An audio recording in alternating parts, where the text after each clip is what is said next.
오늘 말씀의 본문은 데살로니가 전서 5장 23절부터 28절까지 온전히 거룩하게 살라. 인생은 마라톤이라는 말이 있습니다. 이 마라톤이라는 것은 지명이에요. 본래 그리스에 가면 지금도 마라톤이라는 지역이 있습니다. 기원전 490년경 아테네와 페르시아 사이에 전쟁이 일어납니다. 페르시아 대군의 침공과 맞서서 싸웠던 것이 마라톤이에요. 그 지역에서 아테네군이 대승을 거두자 그 마라톤에서 아테네까지 40km예요. 그것이 약 40km인데 40km를 달려 승전보의 소식을 전했던 병사 페이디피데스라는 병사를 기념하기 위해서 1896년 제1회 아테네 올림픽이 열렸을 때 이 경주의 마지막 클라이맥스 최후 순서로 마라톤이 경주가 치루어졌습니다. 그때부터 마라톤의 대미를 장식하는 것은 언제나 올림픽의 대미를 장식하는 마지막 프로그램이 마라톤 경주입니다. 한동안 마라톤 경주의 초점은 누가 1등 하느냐, 그리고 기록이 얼마나 되느냐, 거기에 모든 관심이 모아졌지만 오늘날에 와서 현대 마라톤의 가치는 그보다도 완주하는 데 좀 더 중요한 가치를 두게 되었습니다. 마라톤이 올림픽의 꽃으로 대접을 받게 된 이유는 42km라는 적지 않은 장거리를 달려야 하는 인간의 인내를 시험하는 경주이기 때문입니다. 최고의 컨디션으로 참여했던 마라토너들도 중도에 적지 않게 포기하고 기권하는 경우들이 많지 않습니까? 그러면서 사람들은 점차 마라톤의 진정한 가치는 완주에 있다라는 것을 사람들이 인식하기 시작합니다. 최근에는 하프 마라톤도 생기고 또 10km 단축 마라톤도 세계 도처에서 열려 일반인들도 마라톤에 도전하는 일이 훨씬 많아졌습니다.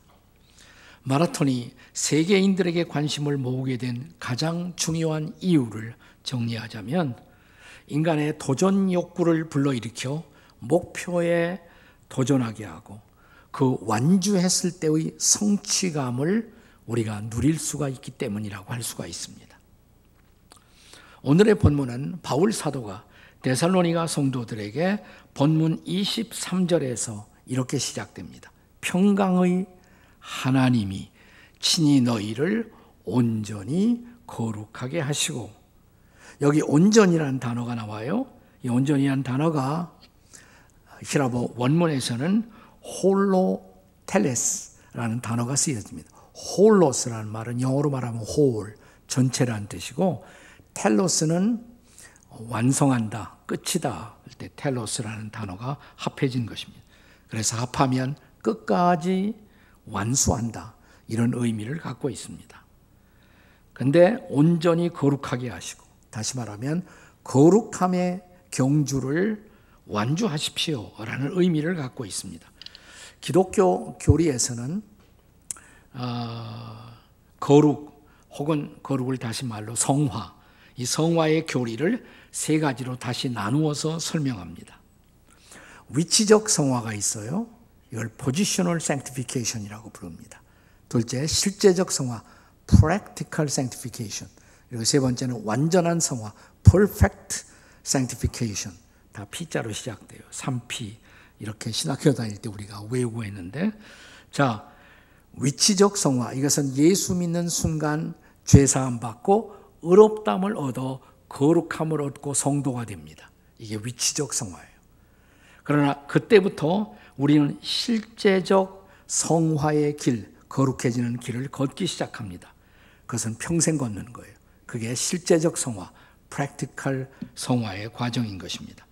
이 경험적 그리고 실제적 성화는 예수님 다시 오실 때, 그리고 여러분과 제가 이 땅을 떠나 주님 앞에 설 때 비로소 이루어질 사건, 그때 우리는 온전하게 존재론적으로 완전한 성화에 도달하게 되는 것입니다.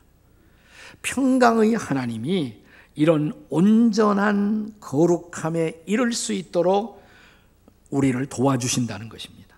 자, 그렇다면 이런 주님의 도우심을 힘입고 우리가 온전하게 거룩해지기 위해서 우리가 할 일은 도대체 무엇일까요?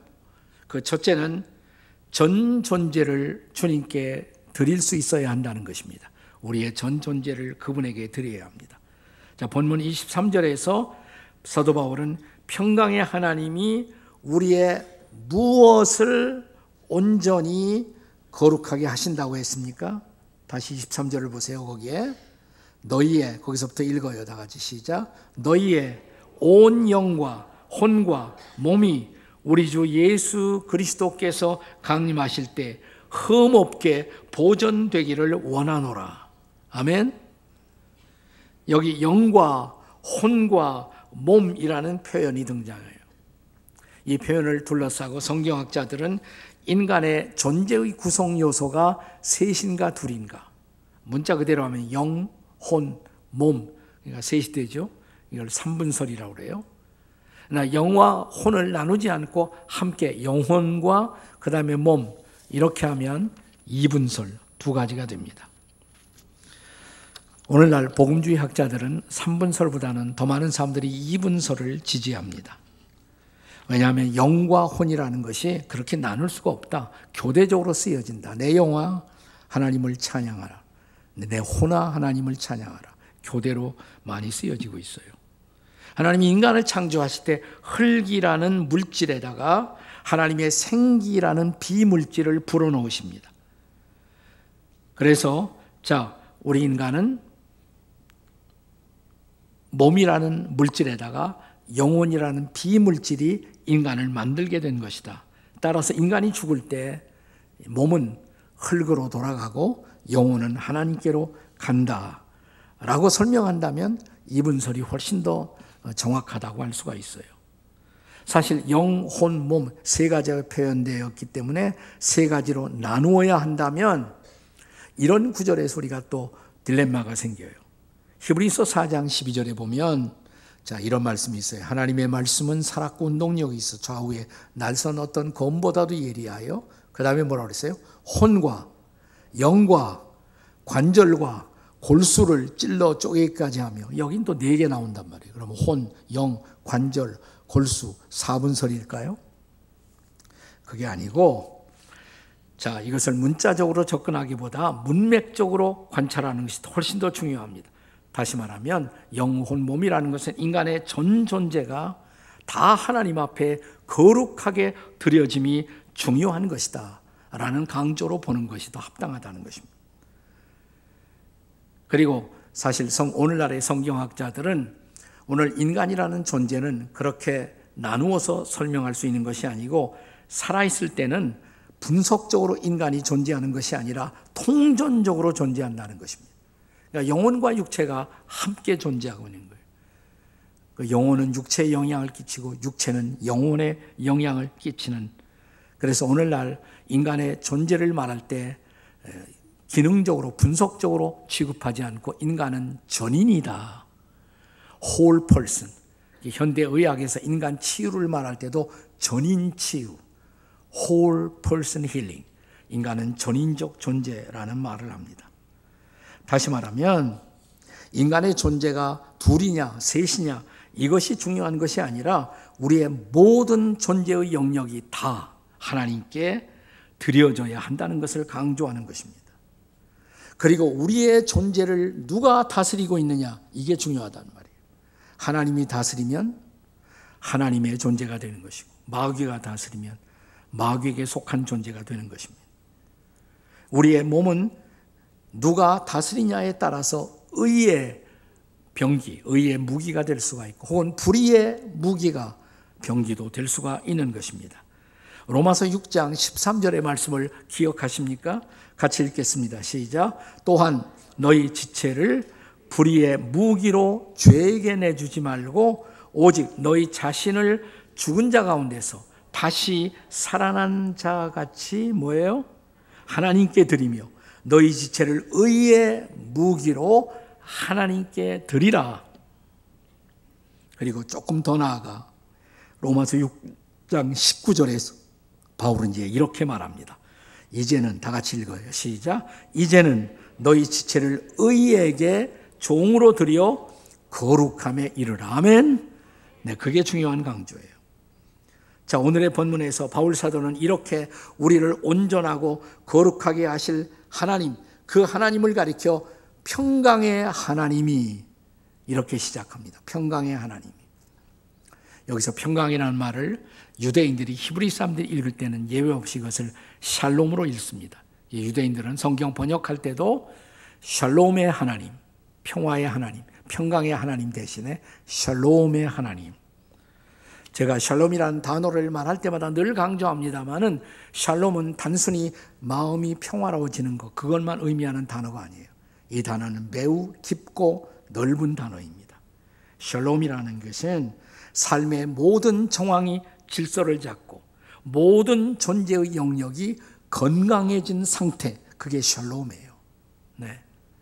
유대인들은 만남에 인사할 때 샬롬 이렇게 인사한단 말이죠. 당신의 모든 것이 건강하기를, 이런 축복이에요. 자, 다시 한번 옆에 사람 쳐다보시면서 샬롬 한번 해보세요. 시작. 샬롬. 네. 그래서 샬롬을 저는 직역한다면 이것은 전인적 건강이라고 번역할 수가 있어요. 전인적 건강. 이게 바로 샬롬의 의미인 것입니다. 그래서 오늘 본문의 진정한 의미는 주님 이 땅에 다시 오실 때까지 우리가 건강하게 존재하므로 우리의 존재의 영역이 날마다 every day, 매 순간순간마다 하나님께 드려진 상태로 살아야 한다는 의미인 것을 믿으시기 바랍니다. 온전히 거룩하게 살라. 그 의미가 뭐라고요? 첫째는 우리의 전 존재가 그분에게 드려져야 한다. 두 번째, 주님의 신실성을 믿으셔야 합니다. 따라서 하세요. 주님의 신실성을 믿읍시다. 옆에 사람 쳐다보고 다 같이 시작. 주님의 신실성을 믿읍시다. 그러니까 우리가 온전히 거룩하게 살려면 그렇게 살아가도록 우리를 도우실 하나님의 신실하심을 우리가 믿을 수가 있어야 한다는 것입니다. 왜냐하면 우리가 거룩함의 온전함, 온전히 거룩함에 도달하는 것은 우리의 노력만 가지고는 불가능하기 때문에, 우리의 노력만 가지고 안 돼요. 하나님의 은혜가 있어야 돼요. 자, 이제 본문 24절을 다 함께 읽겠습니다. 24절 다 같이 읽습니다. 시작. 너희를 부르신 이는 미쁘시니 그가 또한 이루시리라. 아멘. 다시 읽어보세요. 중요한 구절이에요. 다 같이 시작. 너희를 부르신 이는 미쁘시니 그가 또한 이루시리라. 아멘. 자, 하나님이 저와 여러분을 부르셨어요. 내게 오라. 나 믿어라. 그래서 우리가 예수 믿고 성도가 된 거예요. 우리는 주님의 부르심을 받아 성도가 되었어요. 근데 부르실 때 우리를 향한 목적이 있단 말이죠. 계획이 있어요. 그것을 이루신다 이 말이에요. 그냥 불러만 놓고 우리를 팽겨쳐 두는 것이 아니라 부르신 하나님이 이루신다는 것입니다. 우리의 삶의 거룩함의 온전함에 도달하는 것, 거기까지 우리를 도와주시겠다는 것입니다. 그분의 주권적 은혜, 그 은혜가 우리를 거기까지 도달하도록 도우신다는 놀라움의 약속입니다. 그것은 그분의 신실하신 약속이라는 것입니다. 자, 여기 우리를 이렇게 부르신 하나님은 미쁘시니 그랬어요. 그랬죠? 조금 아까 미쁘시니, 이걸 이쁘시니 이렇게 읽으시면 안 돼요. 미쁘시다. 영어로 말하면 이게 faithful하다 이 말이에요. faithful하다.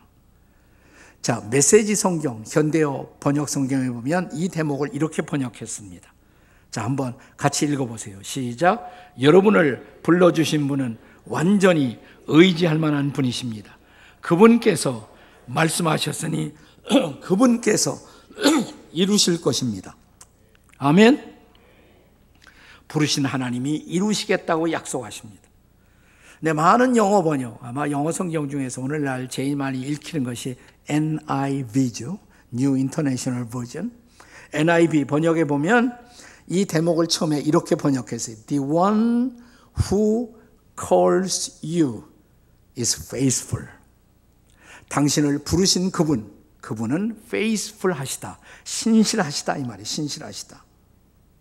사랑하는 여러분, 저와 여러분 우리 모두는 우리의 삶 앞에, 우리의 존재 앞에 때때로 신실하지 못하다는 것을 잘 알고 있습니다.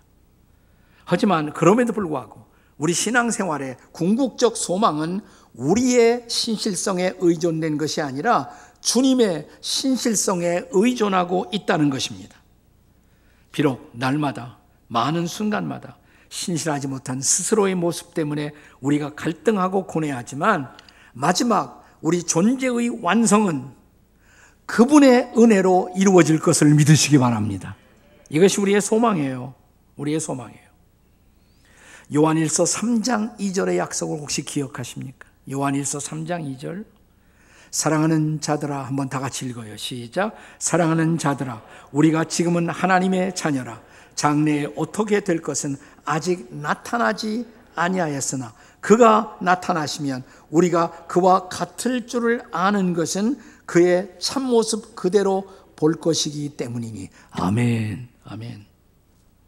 사랑하는 자들아, 우리가 지금은 하나님의 자녀다. 근데 하나님의 자녀로서 장래에 어떤 존재가 될 것인가, 그것은 아직은 나타나지 않았다. 그러나 그분이 나타나시면, 주님이 다시 오시면 이 말이에요. 그리스도가 재림하시면, 자, 그때 이루어질 놀라운 사실, 그가 나타나시면 우리가 그와 같을 줄을 아는 것은, 그분이 다시 오실 때 그분의 도우심을 통해서 우리가 그를 닮은 존재로 완성된다는 것, 이것이 우리의 궁극적 소망인 것을 믿으시기 바랍니다. 그래서 그 다음 구절, 요한일서 3장 2절 읽었는데 3절, 자 3절 말씀 같이 읽습니다. 시작. 주를 향하여 이 소망을 가진 자마다 그의 깨끗하심과 같이 자기를 깨끗하게 하니라. 마지막으로 그를 온전히 닮을 소망이 있는 사람은 지금부터 그를 닮아가야 한다 이 말이. 지금부터. 네. 그렇습니다. 우리를 성도로 부르신 그 하나님이 우리가 성도다운 성도가 될 수 있도록 온전하게 할 것을 믿으시기 바랍니다. 종교개혁자들은 이런 약속의 교리를 가리켜서 소위 황금사슬의 교리, Doctrine of Gold Chains라는 그런 표현을 사용했습니다. 자, 일단 로마서 8장 29절과 30절의 말씀을 함께 읽도록 하겠습니다. 같이 읽겠습니다. 시작. 하나님이 미리 아신 자들을 또한 그 아들의 형상을 본받게 하기 위하여 미리 정하였으니 이는 그로 많은 형제 중에 맏아들이 되게 하려 함이라. 30절. 또 미리 정하신 그들을 또한 부르시고 부르신 그들을 또한 의롭다 하시고 의롭다 하신 그들을 또한 영화롭게 하셨느니라. 아멘. 여기 중요한 구원사역과 관련된 교리들이 등장해요. 정하시고, 흔히 우리가 예정이라고도 말하죠. 정하시고, 정하신 그들을 부르시고. 자, 부르신 그들을 의롭다고 해주시고, 의롭다고 한 그들을 어느 날 마침내 영화롭게 하신다. 근데 이 네 가지가 떨어져 있는 것이 아니라 연결되어 있다 이 말이에요. 사슬처럼, 금사슬처럼 연결되어 있어요. 그러니까 정해진 그들을 하나님이 어느 날 불러주시고, 불러주신 우리들을 의롭다고 해주시고, 의롭다고 하신 우리들을 어느 날 마지막 완성, 그분을 닮아 영화로운 존재가 되게 하신다. 이것이 황금의 사슬에 묶인 우리들의 존재의 영광인 것을 믿으시기 바랍니다. 우리는 때때로 인생을 살아가면서 자신에 대한 열등감을 가질 때가 참 많습니다. 예수 믿으면서도 내가 이 모양인가? 네, 저도 내가 이러고도 목사인가? 내 자신에 대해서 실망하는 순간들이 너무 많단 말이죠. 그런 존재에 대한 열등감이 있을지라도, 그러나 열등감에 빠지면 안 돼요. 열등감을 넘어서서 주님을 바라보고 나를 도와주실 그 주님께서 마침내 나를 그분을 닮은 존재로 완성시켜 주시리라는 소망, 이 소망을 갖고 묵묵히 주님의 길을 걸어가는 저와 여러분이 되시기를 주님의 이름으로 축원합니다. 어떻게 우리는 온전히 거룩해질 수가 있어요? 이제 마지막 세 번째, 은혜의 통로로 살아야 한다는 것입니다. 따라서 하세요. 은혜의 통로로 살아갑시다. 자, 옆에 사람들에게 다 같이 시작. 은혜의 통로로 살아갑시다. 자, 이제 바울 사도는 데살로니가 교회에 보내는 데살로니가 전서 첫 편지의 마지막을 마무리하면서 이제 기도를 부탁합니다. 그리고 데살로니가 성도들을 축복합니다. 그리고 그들을 하나님의 은혜에 부탁합니다. 자, 먼저 25절 말씀을 같이 읽겠어요. 25절 다 같이 읽습니다. 시작. 형제들아, 우리를 위하여 기도하라. 아멘. 우리를 위하여 기도하라. 우리가 바울 서신 혹 바울의 편지들을 읽어보면 편지 서두에 1장에는 반드시 제가 여러분을 위해 기도하고 있습니다, 이 말이 꼭 나와요. 그리고 편지 마지막 장에 가면 꼭 저를 위해 기도해 주십시오 라는 부탁이 나옵니다. 기도해 주고 기도받는 관계, 기도의 소통이 열려있는 관계, 이것이 바로 은혜의 관계인 것입니다. 이 기도의 소통을 하면서 하나님의 은혜는 서로에게, 나를 통해서 당신에게, 당신을 통해서 나에게 하나님의 은혜가 흘러가고 있는 것입니다. 그렇다면 중요한 것, 여러분의 가정에 은혜의 통로가 열려 있을까요? 우리들의 일터에 은혜의 통로가 열려 있을까요? 우리 교회 안에 은혜의 통로가 열려 있을까요? 우리가 인생을 살아가다가 정말 힘들고 어려울 때 저를 위해 기도해 주십시오라고 부탁할 수 있는 사람들이 있습니까, 여러분? 내가 힘들고 어려울 때 날 위해 기도해 주세요라고 말할 수 있는 사람들이 몇이나 될까요? 그게 은혜의 통로예요. 그게 열려 있는 사람들은 그 은혜를 공급받아요. 서로를 위해서 기도함으로써. 자, 바울 사도는 본문의 편지를 마무리하면서 이 마지막 대목에서 이제 데살로니가의 모든 성도들을 축복합니다. 그러면서 제일 마지막 구절 28절에서 이런 말씀으로 이 편지가 마무리되죠. 28절 다 같이 읽겠습니다. 시작. 우리 주 예수 그리스도의 은혜가 너에게 있을지어다. 아멘. 이게 바울의 축도예요. 말하자면 축도. 근데 이 축도, 축복기도, 우리가 예배도 보통 축도로 다 끝나잖아요. 근데 가장 중요한 것이 뭐냐? 축도에서 은혜라는 단어예요. 은혜. 그리스도의 은혜가 너에게 있을지어다. 바울은 주님의 은혜만이 그 성도들을 붙들어 세울 것을 믿었기 때문입니다. 바울의 모든 편지, 바울의 모든 축복은 반드시 은혜를 비는 축복으로 끝나고 있어요. 바울이 에베소 교회를 떠나면서 3년 동안 사역했던 정든 교회 성도들을 마지막으로 축복하면서 사도행전 20장 32절에 보면 이런 말씀이 나와요. 내가 여러분을 주와 및 그 은혜의 말씀께 부탁하노니, 떠나면서 그들을 부탁하는 거예요. 하나님의 은혜 그리고 은혜의 말씀에 여러분들을 부탁한다고. 고린도 교회를 향한 축복을 기억하십니까? 고린도 전서 마지막 장 마지막 절, 고린도 전서 16장 23절 같이 한번 읽어봐요. 시작. 주 예수 그리스도의 은혜가 너희와 함께하고. 갈라디아 교회를 향해서도 빌립보 교회를 향해서도 한결같은 동일한 축복의 메시지로 마무리됩니다. 한번 읽어보세요. 다 같이 시작. 형제들아, 우리 주 예수 그리스도의 은혜가 너희 심령에 있을지어다. 아멘. 아까 에베소 교회 나왔는데 한번 에베소서 마지막 장 마지막 절 보세요. 에베소 6장 24절 다 같이 시작. 우리 주 예수 그리스도를 변함없이 사랑하는 모든 자에게 은혜가 있을지어다. 아멘. 이 은혜처럼 놀라운 것이 없어요. 은혜처럼 위대한 것이 없습니다. 은혜란 제가 늘 강조하는 것처럼 값없이 주어지는 일방적 사랑입니다. 대가 없이 하나님으로부터 우리에게 주어지는 그분의 사랑, 그분의 호의, 이게 은혜예요. grace. 그런데 존 바클레이라는 학자가 쓴 책 가운데 바울과 은혜의 능력이라는 책이 최근에 주목을 받고 있습니다. 이 책에서 저자는 이런 말을 합니다. 은혜는 선물이지만, 값없이 주어지는 선물이지만, 그러나 이 선물을 받는 사람들에게는 변혁적 기대가 있다라는 말을 했어요. 은혜를 받는 사람들에게는 변혁적 기대가 있다. 무슨 말이냐면 은혜 받는 사람들에게는 변화가 있어야 한다는 거예요. 은혜를 받기만 하고 그냥 똑같이 사는 것이 아니라 변화의 기대를 하나님이 갖고 계시다는 것이에요. 그렇습니다. 그리고 이런 변화를 도와주는 것이 바로 중보기도의 사역입니다. 우리가 서로가 서로를 위해서 기도할 때 그때 비로소 우리는 진정한 변화를 기대할 수가 있다는 것입니다.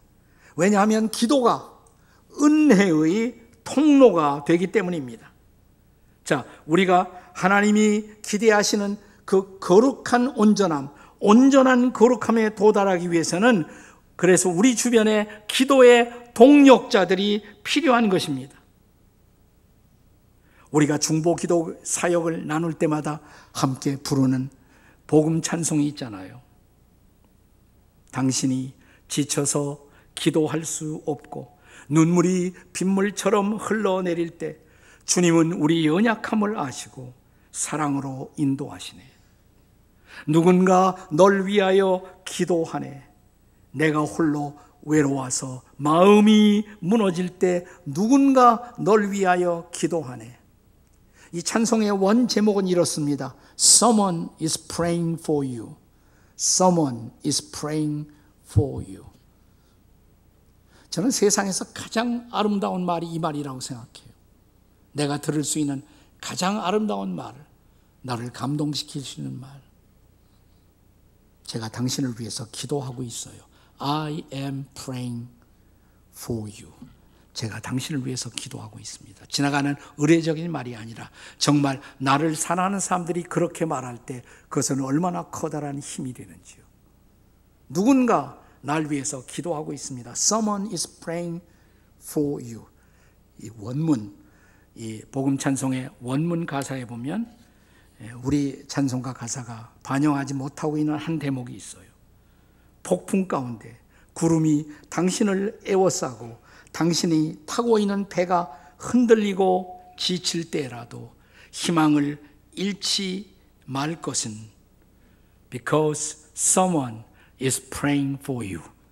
당신을 위해 기도하는 누군가가 있기 때문입니다.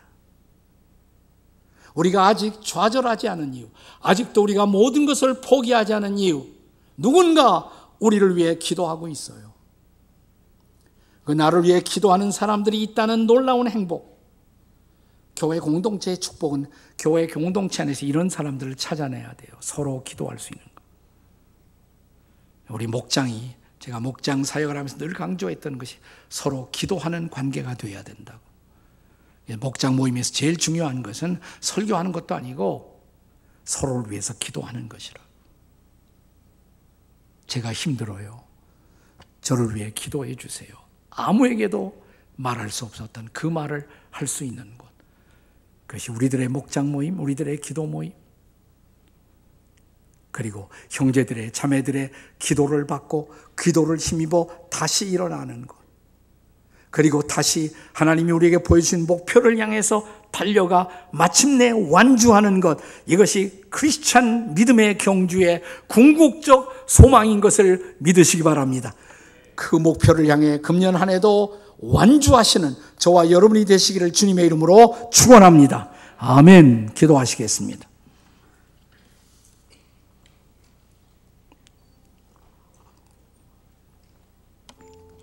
인생이라는 경주, 그렇게 쉬운 경주가 아니에요.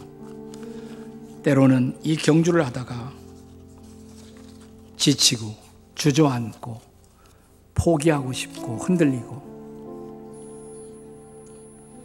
마라톤 경주할 때도 항상 곁에 같이 달리는 사람이 있습니다. 페이스메이커라고 그러죠. 같이 달려주는 사람이 있어요. 힘을 주고 격려해 주고, 그리고 나보다 앞서가라고, 당신은 꼭 골인해야 된다고, 완주해야 된다고, 아직 포기해서는 안 된다고, 아직 절망해서는 안 된다고, 내가 당신을 위해 기도하고 있어요. 일어서야 해요. 앞을 향해 나가야 해요. 우리 조용히 함께 오신 분들, 부부가 함께 왔다면 조용히 한번 손을 잡고, 옆에 있는 사람이 부부가 아니라도 사랑하는 친구, 믿음의 친구들이 있다면 조용히 손을 터치하고 잠시 한번 서로를 위해서 기도해 보겠습니다. 주님, 도와주세요. 주님, 이 사랑하는 형제를 자매를 도와주셔서 금년 안에 힘있게 달려가도록 도와주시옵소서. 주여, 우리 부르짖고 함께 서로를 위해서 기도합니다. 주여, 우리가 기도합니다. 주님, 우리를 도와주시고 우리를 붙들어 주시고 우리를 힘있게 하시고 우리를 새롭게 하시고 우리를 능력으로 세워주시사 앞을 향해 나아가게 도와주시옵소서.